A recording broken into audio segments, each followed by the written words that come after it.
All right, let's talk about something real. Are you an entrepreneur, but your success feels less like freedom and more like you've just built a prison for yourself? Well, today we are diving deep into Dan Martell's book, Buy Back Your Time. It's a game-changing framework designed to solve that exact problem. You know, it's the classic entrepreneurial trap, isn't it? You get into business for freedom, but the more you succeed, the more you work. Suddenly, more revenue just means more headaches, more things to manage, and way less time for what actually matters. If you're nodding along right now, trust me, you are not alone. Dan Martell actually puts a name to this feeling. He calls it the pain line. And it's that precise tipping point where your company's growth starts to feel more like a heavy burden than a blessing. It's that moment you look in the mirror and realize, oh man, I'm the bottleneck in my own business. And here's the fundamental shift in thinking the book offers. The problem isn't that you need more time management hacks or another productivity app. In fact, that get shit done attitude that got you off the ground, it eventually becomes the very thing holding you back. The real issue is a lack of leverage. It's a failure to use money to buy back your most valuable asset, your time. So, what's the solution? How do we fix this?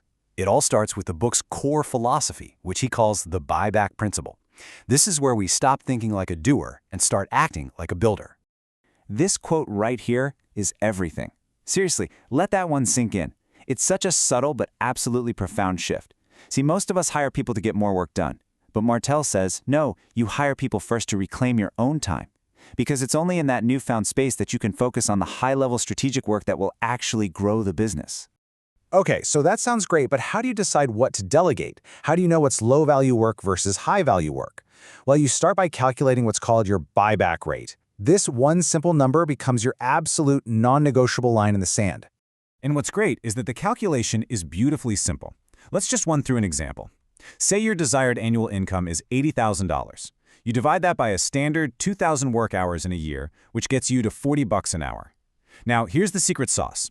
You divide that by 4. The logic is that your visionary time should be worth at least 4 times your doing time. And boom, that gives you a buyback rate of $10 an hour. This simple rule changes the entire game. Once you know your number, in this case $10 an hour, you have a crystal clear directive.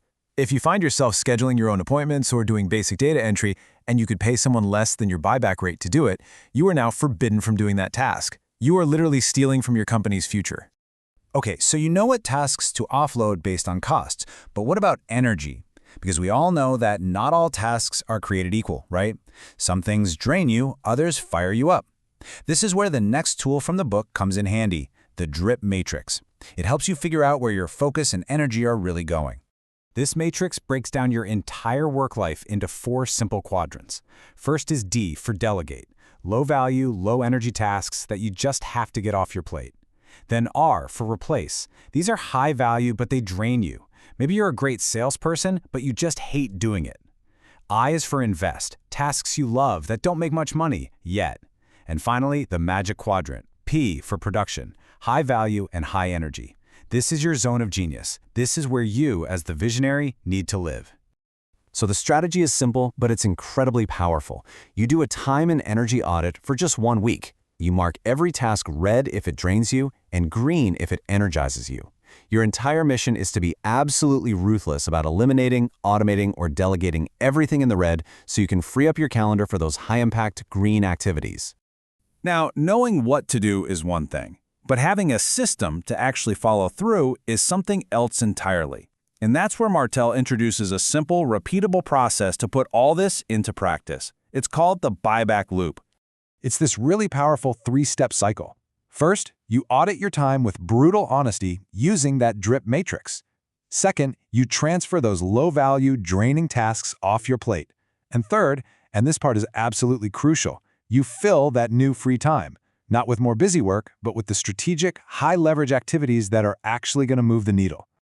Now, that transfer step, that's where most of us get stuck, right? We dread creating SOPs.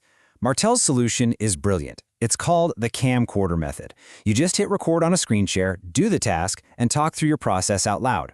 Then you can use an AI tool to transcribe it into a step-by-step document, pull out the key actions, and create a simple checklist. You've just created a perfect delegation playbook in minutes, not hours.